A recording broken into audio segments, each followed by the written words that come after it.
Welcome to Say More from Boston Globe Opinion. I'm Shirley Leung.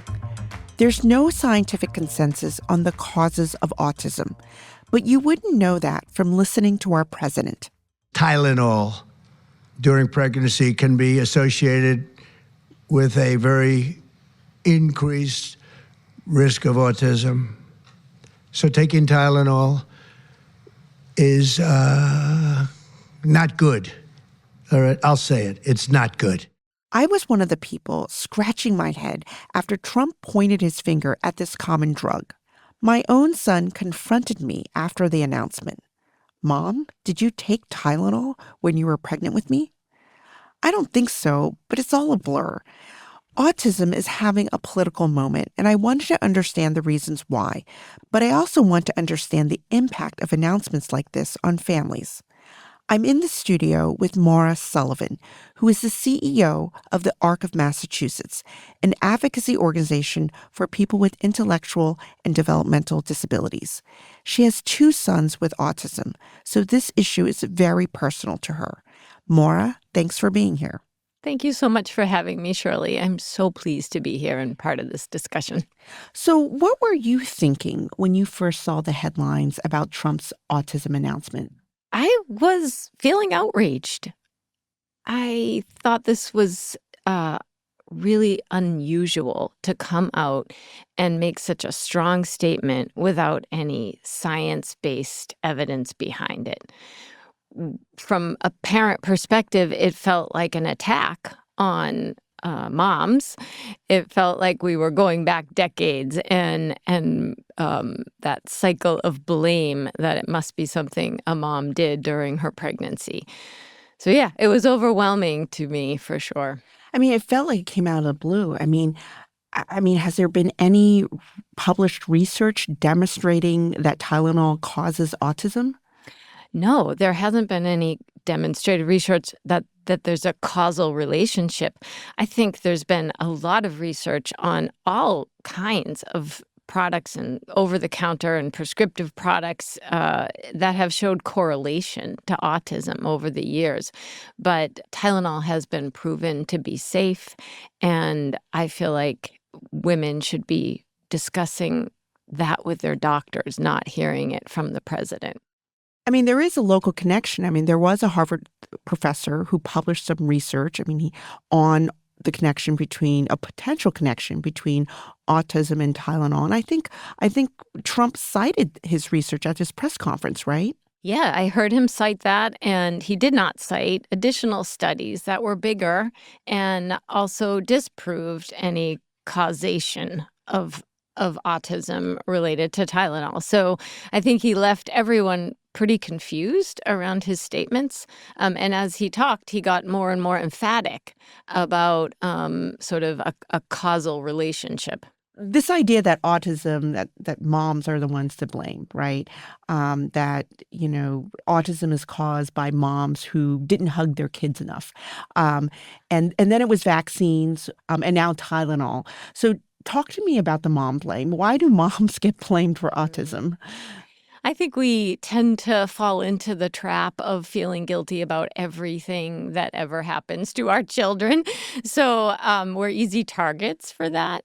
But, I think over the years we've worked really hard to reverse that blame, ensuring that real science-based evidence was coming forward. I think it's been a huge struggle for families. They want to know what's facts versus what's rhetoric, and this is just turning us back decades. I mean, part of the reason why moms do get blamed is people don't really quite understand what causes autism. I mean, what does the research say? Yeah, I think what we know is that genetics are the main cause of autism. What we don't know is what's causing that increase. And I think that's really interesting to people like RFK and, to the world. What's causing this increase? Is it better diagnosis? Is it more awareness? Or is there something in the environment that's triggering our genetics and we're seeing more cases and more sort of different variants of autism? And it's not just here in the U.S., it's globally? Yes, it's globally. And now you have two sons with autism, Neil and Tyler. Can you tell me about your pregnancy and how the diagnosis came about? Sure. Neil was my second pregnancy. My daughter was born first, and I had a very healthy pregnancy with her. And Neil came along, and I am not someone who takes medication, but in particular, I don't like Tylenol. It makes me hyper, so I never took it. And he was born with a pretty easy labor and delivery and good APGARs, and his development was fairly on track. Eventually, around 18 months, I noticed his skills were really regressing, and even his language had regressed. I brought this to his pediatrician. He wasn't super concerned at the time, saying boys develop differently, don't worry too much. But my instincts was something was really wrong. So we did more investigation with doctors across Children's Hospital, Tufts Medical Center, the Cleveland Clinic, and Mass General. So it was quite a journey, and we ended up with a diagnosis of mitochondrial disease for Neil, which is a genetic diagnosis. Well, when I found this out, I was pregnant with Tyler. And during this period of time where we were searching for what was wrong with Neil, he was continuing to crash, just losing skills. Behaviors were getting really challenging. He was pretty much an inconsolable toddler. And he did get the autism diagnosis a little after 2. And when I found out I was pregnant with Tyler, I thought, I'm just going to do everything different than I did with Neil, from my own diet, just, being as healthy as I could possibly be, not taking any medications, of course, and except for my vitamins. And I reduced my gluten and my dairy because these were things I read. And I also decided not to give Tyler any vaccines because at the time, 20 years ago, they hadn't really fully debunked the myth that vaccines caused autism. So I felt like I was doing everything I could. Embarrassingly, I actually also decided not to circumcise Tyler, which is in the news recently, because I had read that maybe the trauma of that could be detrimental. Looking back, I'm really surprised at all the things I did to try to protect Tyler. But, even in the labor and delivery room, I remember I was exhausted because Neil hadn't really slept much that past year. But I didn't want to trust that the nurses might take Tyler out of the room and give him a hepatitis B vaccine. So I held him in my arms most of the night and just was certain I was going to do things differently. But in the end, Tyler, he followed a very similar path to Neil, where he developed somewhat typically.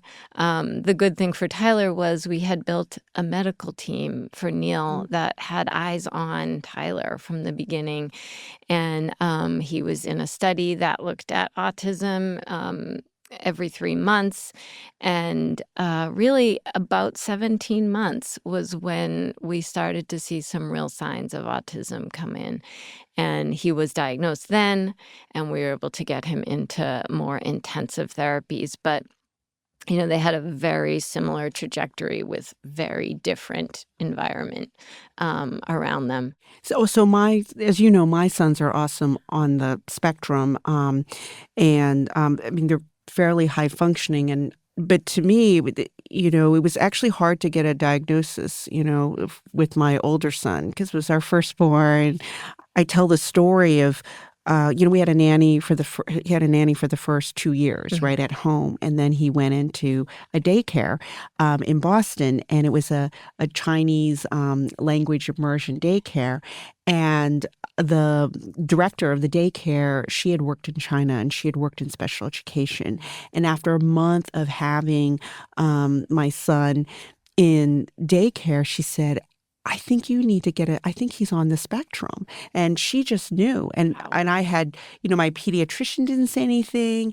And I was like, well, yeah, he is a little quiet, but she's like, just the way he interacted with other kids, she just knew. I just remember sitting in the doctor's office at Children's, and I was, I'm like, I was like, oh, well, we'll just get him tested, whatever. And it was a shock to learn that he had autism, and I had no idea how or what to do next. And then when my second son was born, at the time, and you probably knew this, that there's a 20% chance Yeah. if if you have one kid on the spectrum, there's a 20% chance the next kid will be on the spectrum. And sure enough, like 18 months in, my second son also was on the spectrum. So it was all very, very shocking. Yeah, and it just shows really the variation of how people experience this development and diagnosis, because I really was fighting for a diagnosis for my son. I knew something was wrong. I saw him lose skills and lose language. And I was sort of fighting against the medical community that said that's not how autism presents itself. So I think we know now that is one way, of kids developing into autism is sort of a regressive path. I mean, one of the things I think, another way our experiences are very different is that your son's probably like 10 years apart, right? My kids are 12 and 14 now. And because of a law that was passed in Massachusetts, was it 2014? Is that right? That ARC, Eureka, yes. yeah, that ARC really fought for. I mean, I think it made a huge difference in the experience of families, with children on the spectrum. Because of that law that was passed, our health insurance, I believe, is required to pay for the services to help my sons develop. And that was huge. Yeah, I'm so happy. That was a monumental piece of legislation. And, before that law, you're right. I actually, this, speaks to the financial impact on families. But we were spending $5,000 a month in ABA and speech therapy for both my boys combined. Wow, I believe it. Do you know how much I paid? I paid $25 a copay, so it was about $75 a week for me. So $300 a month. For one kid, and then the two. It's huge. So you paid $5,000. I probably was like $600. Right. And I felt like it still wasn't enough. Right. At the time when you hear your doctor say, this is how you're going to help your child, the more intensive, the better. And the research says early and intensive therapies, you're going to do anything. I had 2 nonverbal children. I would have done anything. So I'm so grateful to the kind of grassroots efforts that passed that autism insurance bill.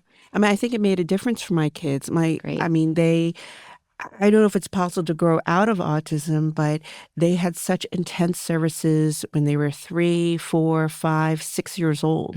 Really, I mean, ABA specialists came to my home 3 times a week for an hour and a half. I couldn't believe it, and then the school system also came in. They got specialized, aids, and there were programs that were developed for kids on the spectrum. So we were really, really lucky. And now you recently wrote an op-ed in the Globe about the gray area of raising children with autism. Talk about, what do you mean by the gray area? So I think as parents, we all really want to have kind of good answers for questions as our kids are developing and facing anything from social issues to medical issues. But, we know there isn't always, black and white answers. But for people living with autism, as we've discussed, I mean, it is such a broad spectrum. I've heard people refer to it as more of a mosaic. And I've heard people refer to it as a roller coaster and everything kind of in between. So the individuality makes it really hard to say this works for one person. It's not one size fit all. It at all. isn't. Even when we talk about the intensive interventions, Mm-hmm. there are people along the spectrum that feel like that was the wrong approach for them as they look back on it as adults. And, we know for our kids, it helped. It made a huge impact on their learning and their ability to focus and communicate. But for others, not the right. So when we're looking at research, I feel like we need to keep that broad lens, and we need to hear and understand the experiences of all families and individuals before we can really, come to any clear judgments. More of my conversation with Maura Sullivan after a short break.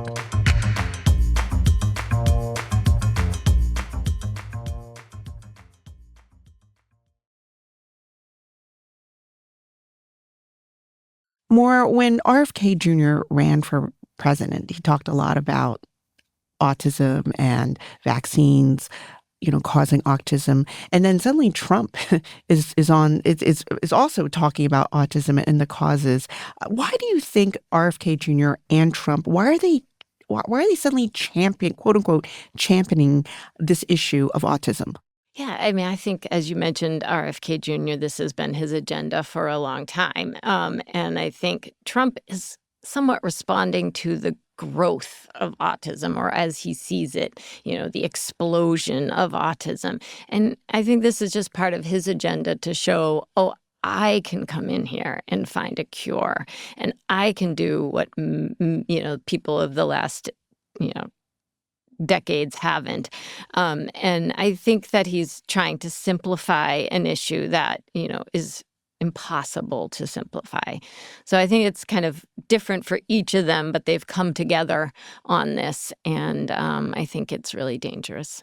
Now, besides RFK Jr. and Trump, I mean, has autism been a political football in certain communities? I mean, there's a reason why they're trying to tap into something, right? A political movement or build a base of some sort. Yeah, no, I agree. I think RFK Jr. does see what he calls the devastation and the crisis.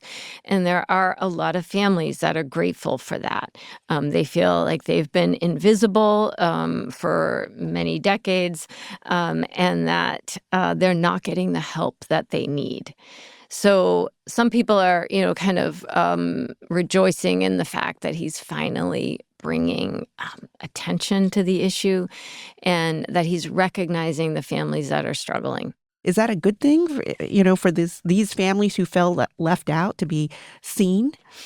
In some ways, I think it is good for these families to feel heard. I think that, as we know, people with more profound autism or really high support needs, they have been left out. Often they're not included in research because they're more difficult to, get into these research surveys and things. Also, from a personal perspective, when my sons were younger and really struggling, I really felt left out. I felt like I could see people with autism able to, go to school and be included in the classrooms and get the supports they needed. But my sons were really struggling with that. They needed a more discreet setting. They needed more hands-on help, and that often isolated us. So I think that having a little bit of a platform to say there are families out there that are not getting the supports they need, that, are struggling, like I said, with things like they have to lock themselves in the bathroom to protect themselves against their child. They have to call 911. When they're out in the community, it's a scary place to be. And I think there has to be better language and better supports around how Trump and RFK talk about this. They don't talk about it in a way that feels comfortable to me, even though I am someone who has a child who I have been in a situation of crisis with for many years. I don't think he brings that respect or dignity to the individual, but he could do that. Was there anything good that came out of the Trump announcement about autism? Yes, Trump mentioned a drug called leucovorin, which has been studied for quite a while, and it's been found to have some really good effects for people with autism, and especially in terms of language. It was used for chemotherapy and then studied in autism, and I think it's very hopeful for families. I believe he actually said that he would try to make this drug widely available, but that people did need to talk to their doctor to get a prescription for it. Another piece of good news that didn't come out of the press conference, but has since sort of evolved, is the $51 million in research that they've put forth for autism. And the research looks excellent to me because it is multifactorial. So it's looking at environment, genetics, social, every aspect you can imagine. It's in there to look at. And I think that's what we need going forward. Of course, we didn't need other research cut that was important and was making progress. And even leucovorin is an example of that. It's been studied for a while. So we want to keep those studies going, but happy to see new studies emerge that are, broad in scope. One of the debates that Trump has ignited is, are there actually more cases of autism, or are we overdiagnosing autism? Yeah, I don't think we're overdiagnosing autism. I think we're recognizing the broader spectrum for sure. And we're finally recognizing more women on the spectrum. But personally, I think there's more autism. And, I realize there's a lot of factors that contribute to why the numbers have increased. But from an anecdotal perspective, and here in Massachusetts, what we're seeing is more individuals like my sons who would clearly be diagnosed with autism. Classrooms are full. The early intervention programs are full. We have wait lists for ABA services. The special education out-of-district programs that are expert schools, they have wait lists. Public school systems can't handle the numbers of people who have these complex needs. And the same goes true now for housing and adult services. So I think both things are happening. I don't think there's enough data around this kind of rise in autism with higher acuity. But if you talk to people, leaders here in Massachusetts, they will tell you more is coming. I mean, I've thought a lot about what might have caused autism in my two kids, right? And maybe you could tell me if if this is a bad theory, but I mean, part of it I think is I had my kids very late. My husband and I, we had kids very late in life. I think my first son was 38 and my second son was 40, and my husband's 2 years older than me, and I think a lot of us, especially in Massachusetts, we tend to have babies when we're older, and so I wonder if that's one of the reasons why we perhaps see such a spike here in Massachusetts. I mean, that's one of the theories, right? Yeah, that's definitely one theory, and I think they've done a lot of research to say there is some correlation there. But then there are all of these other folks who are like younger parents who have children with autism, and it's kind of the same situation. It's multifactorial, and I don't think we're going to come to one reason for the diagnosis. But keeping that wide lens of research is important so that people have all the information that they need in front of them. I mean, you mentioned that you don't think Trump's language gives dignity to people with autism. Can you explain that? Yeah, I mean, I understand that, he wants to make a splash around, ending this crisis. But to me, although my life has been really challenged by my son's autism, I feel incredibly lucky to be their mom and to be on this journey with them.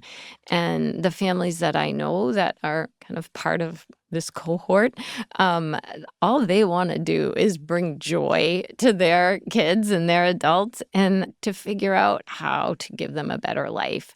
And it's difficult. And there are times where, without the supports, families are struggling. But it doesn't mean the individual isn't a valued, celebrated member of the family, of the community, and really, it should be of society.